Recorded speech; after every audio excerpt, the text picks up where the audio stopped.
Hey, welcome back to my fingerstyle rhythmic jamming video series where you're going to learn to play stuff like this. It's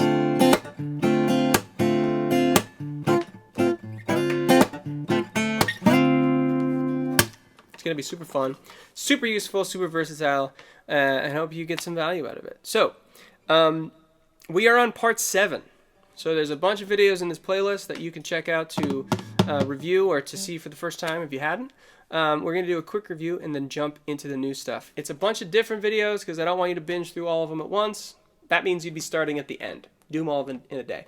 Do them over the course of a little period of time and really work on what each one has because we're going to build on what each one has. So, quick review, crash course, and then we're going to go into the new stuff today. So we started with a simple chord backbeat pattern. Then we broke, and that's 1, 2, 3, 4. Then we broke this chord into bass chord. And 3, 4. 1, 2, and 3, 4. And 3. Then we broke that into bass, index, middle ring. So now we have 1, 2, and 3, and 4. 1, 2, 4. Still eighth notes. Then we put another bass note on the and of 4 as an anticipation for the first beat. And 1, 2, and 3, and 4. And 1, 2, 3, 4. And 1, 3, 4. And 1, 2, 3, 4. Then, part 5, we filled in the and of 1 with a little first finger rake to give a little bit more rhythm, filling out all the eighth notes. 1 and 2, 3, 4. 1, 2, 3, 4. 1 and 2, 3, 4. 1 and 2, 3, 4. And 1 and. It's kind of like a little echo, little reflection of that chord. The next part was we moved that echo reflection onto the 16th note to give it a little funky, more syncopated vibe. 1 E and a 2 and 3 and 4. 1 E, 1 E and a 2 and 3, 4. 1 E and a 2, 3, 4. 1 E and a 2, 3, 4. 1 E and a 2, 3, 4. So now we had a 16th note vibe. That's all we've done in the past. You can check those videos out. What we're about to do now is something that we haven't seen before, so it's going to be a new technique. And it's the idea of using a more sort of punctual sound as a more rhythmic one. So what we're going to do is we're going to get our chords to pop and grab them like they're horn players hitting on a note, blowing on that one note. Or a keyboard player, just popping on that. And the way that we're going to do that is by incorporating the left-hand technique of letting the pressure come off that chord and cutting the notes out in a rhythmic fashion. It's not just going to happen anytime. It's going to happen in the beat. So we're using the end of the chord and the silence that begins when the chord ends as a rhythmic, percussive thing in and of itself. Which is a really cool use of silence, is the silence rushing in, kind of sucks the air out of the room. And when you get a good one, it just kind of like all kind of comes together. So what you want to try to do is just time that first with your percussion. You might have already been doing this, but we're going to just review it. So as I bring that thumb on, I release the fingers, I release the pressure. I don't bring them off the fretboard, because then you get that sound.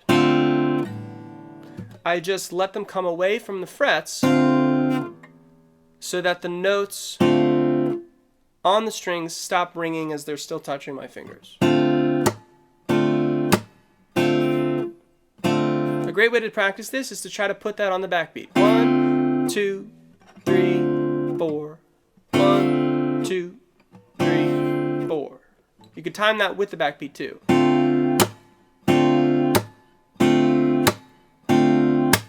So once you have that technique down, just this general muting, we want to be able to throw that in on certain beats. So let's mix it up. Let's say we're going to go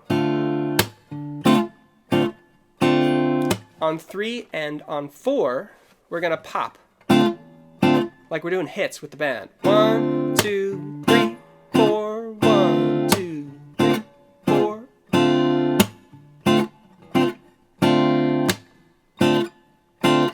1, 2, 3, 4. 1, 2, 3, 4. 1. And you can think of that chord ending either on the and of 3 and the and of 4, or the E. 3E and a 4E.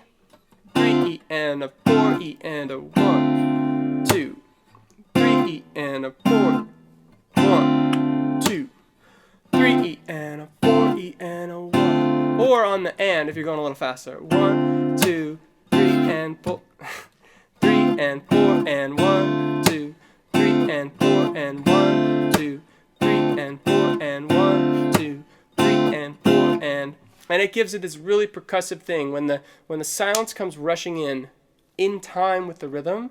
It's like it's just so cool.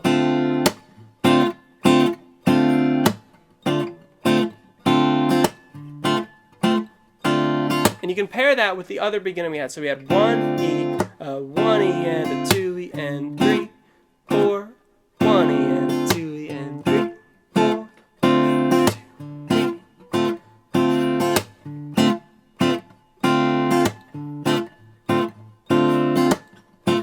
And you could start to experiment. Maybe 3 and 4 and, you know, 1 and 2 and 3 and 4 and 1 and 2 and 3 and 4, 1 and 2 and 3 and 4 and 1 and 2 and 3 and 4.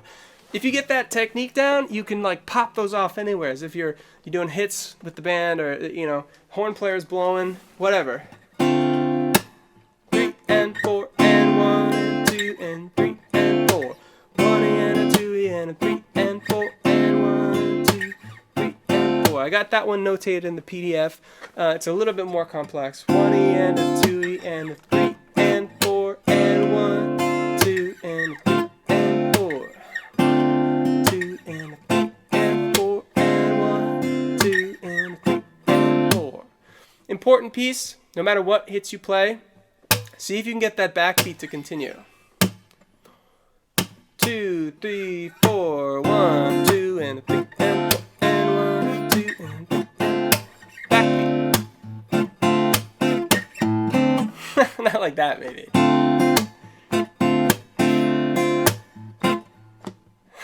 You get the idea. You get the idea. So the technique, really, to review, is we're muting the chord in time, in rhythm, with the relaxation almost of the pressure on the left hand. Now, if you're playing open chords, you got to do more than that. You've got to have what I call a lazy hand position, where you're almost like, okay, if you were picking a guitar up, so that you can mute those open strings, or even using your pinky to kind of lay down. Different ways to do it. Bar chord's the most straightforward because you just relax that pressure. And then you can get those hits.